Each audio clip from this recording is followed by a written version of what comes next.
अंजली दमानिया उपमुख्यमंत्री अजित पवारांच्या भेटीसाठी आता पोहोचलेले आहेत।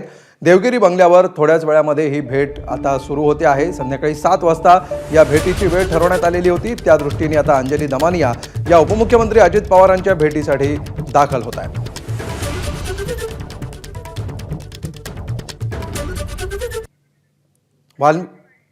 वाल्मिक कराड आणि अजित पवारांविरोधात आपल्याकडे पुरावे आहेत आणि ते पुरावे द्यायचे आहेत, त्यासाठी आपण ही भेट घेत असल्याचं दमानिया यांनी म्हटलेलं आहे।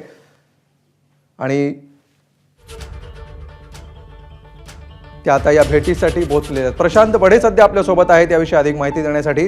प्रशांत, या भेटीला आता सुरुवात झालेली आहे का, काय नेमकं घडतंय?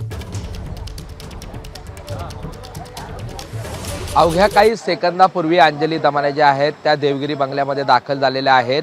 अंजली दमानिया यांच्या हातामध्ये जर आपण बघितलं तर अनेक कागदपत्र जी होती ती त्यांच्या हातामध्ये आहेत।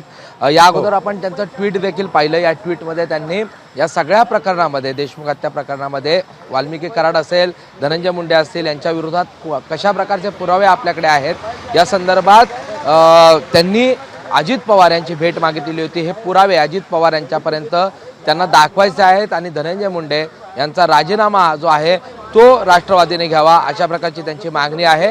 आणि या मागणीसाठीच ते हे सगळे पुरावे घेऊन आता देवगिरी बंगला जो आहे, अजित पवार यांचा देवगिरी बंगला आहे, या शासकीय बंगल्यावर दाखल झालेले आहेत। पुढील काही 10 ते 15 मिनिटांमध्ये त्यांची भेट या ठिकाणी पार पडेल आणि त्यानंतर कोणत्या प्रकारचे पुरावे त्यांच्याकडे आहेत आणि त्याचबरोबर महत्त्वाचं म्हणजे अजित पवार आणि त्यांच्यामध्ये काय संभाषण झालं हे ते माध्यमांसमोर मांडणार आहेत। मात्र आता अवघ्या काही वेळापूर्वीच अंजली दमानिया ज्या आहेत त्या या देवगिरी बंगल्यावर दाखल झालेल्या आहेत आणि पुढील 10 ते 15 मिनिटांमध्ये ही बैठक जी आहे ती सुरू होणार आहे। अमोल,